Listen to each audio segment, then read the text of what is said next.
নমস্কার বন্ধুরা, কুহুস কিচেনে আপনাদের স্বাগত। তো আবারও নতুন একটা রেসিপি নিয়ে এসেছি আমি।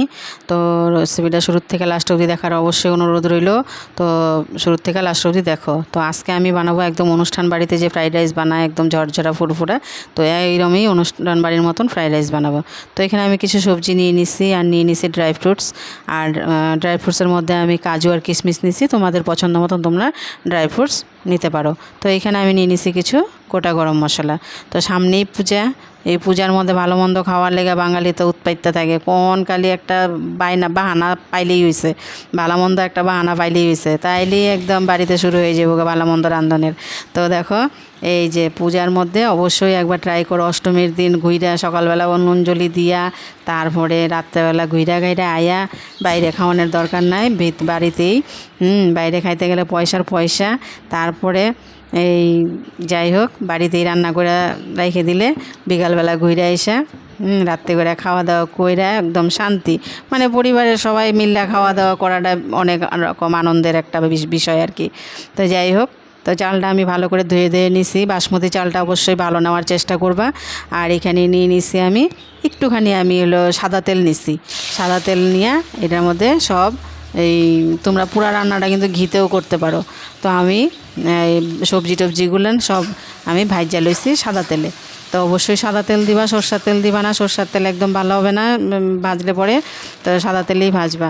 তো এখানে দেখো আমি বরবটি দিয়ে দিছি। বরবটি দেওয়ার পর কারণে লেগে আমি বাজারে পাইলাম না, বিনস পাইলাম না। তো বিনসের বদলে আমি বরবটি নিয়ে আসি, নিয়ে আইসা এইটা ভাজাভাজি করলাম। তো তোমাদের কাছে যদি বিনস থাকে তো অবশ্যই তোমরা বিনস দেওয়ার চেষ্টা করো। তো যাই হোক, এখানে আমি ক্যাপসিকাম নিয়ে নিছি আর বরবটি নিয়ে নিছি, একবারই মানে ভাইজে নিব। তো ভাজাভাজি কইরা রাখবো। তো একবার অবশ্যই ট্রাই করো। এখন আমাদের বাঙালিদের পূজার মানে সিজন, এখন পূজায় পড়ছে। পূজার মধ্যে তো ভালো মন্দ খাইতে ইচ্ছাই করে সবার। তা যাই হোক, এখানে আমি দেখো ড্রাই ফ্রুটসগুলো ভাজাভাজি করে নিছি। আর অবশ্যই গ্যাসের আঁচটা কিন্তু মিডিয়াম রাখবা, নাহলে কিন্তু ড্রাই ফ্রুটসগুলো পুড়ে যাবে। তো কিশমিশ দেওয়ার লগে লগে কিন্তু আমি কিশমিশটা লাল হয়ে যায় বা ফুল্লা উঠে আর কি, পুইরা যাওয়ানোর মানে বেশি চান্স। তো এই লেগে লো ফ্লেমে সবগুলো ভাজাভাজি করে নিবা। তারপরে দেখো কড়াইয়ের মধ্যে আমি 1 চামচ তেল নিয়ে নিছি, কিছু গোটা গরম মশলা দিছি আর হলো তেজপাতা দিছি।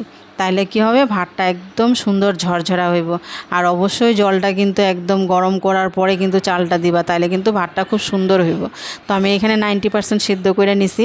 সিদ্ধ করে নিয়ে তারপরে এটারে ফ্যানের নিচে আমি ঠান্ডা করতে দিছি। অবশ্যই চালটারে কিন্তু ভাতটারে ঠান্ডা করে নেওয়ান লাগবো। তারপরে দেখো এখানে আমি একটু কিপটামি করছি। তো তোমরা যদি পুরাটা ঘি দিয়ে করতে চাও তো করতে পারো। তো আমি এখানে অর্ধেকটা ঘি দিছি আর অর্ধেকটা সাদা তেল দিছি। দিয়া যে গোটা গরম মশলাটা আমি দেখাইছি আগে তোমাদের, নাম দিলাম না, এই সব একবারই দিয়ে দিচ্ছি। তো জিরাটা যখন ফুট করে ফুটবো, ফুটার পরে দেখবা একটা গন্ধ বেরোবে, এত সুন্দর একটা সেন্ট বেরোবে এই মশলা দিয়া, তখন তোমার ফোড়নটা কমপ্লিট। তারপরে দিয়ে দিব আমি চালটা, মানে চালটা বলতে ভাতটা দেওয়ার পরে তারপরে দিয়ে দিব এই যে সবজিটা আমি ভাজা রাখছি, ভাজা সবজিগুলো। তো ভাজা সবজিটা দিয়ে যে না আমার একটু নাড়ানাড়ি করব। তো আমার অবশ্যই চালটা আমার একদম আগেই অলরেডি হয়ে গেছে। তো এখন আর বেশি মানে সিদ্ধ করার দরকার নাই। আমার একটুখানি কষাকষি করলে বা ভাজাভাজি করলেই কিন্তু আমার ভাতটা হয়ে যাবে। তো এইভাবে একটু নাড়ানাড়ি করলেই আমার উল্টায় পাল্টায় দিব, একটু ঢাকা দিয়ে দিব, তা দিয়ে তারপরে নামাই নিব। তো এখানে দেখো একটু চিনি নিয়ে নিছি আমি। চিনি তো দিতেই লাগে, মানে চিনি ছাড়া তো ফ্রাইড রাইস টেস্টই আসবে না।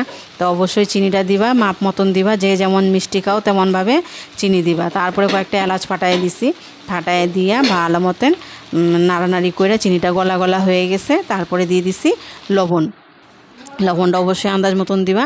লবণটা সব দিয়া ভালো মতো নাড়াচাড়া কইরা আবারও একটু ঘি দিয়া ওইটাতে ভালো মতন নাড়ানাড়ি কইরা বাস হয়ে গেল। খাসির মাংস কষা দিয়া দুপুরবেলা সার্ভ করো, পরিবারের সবাই মিল্লা একসাথে বৈশা মানে খাও।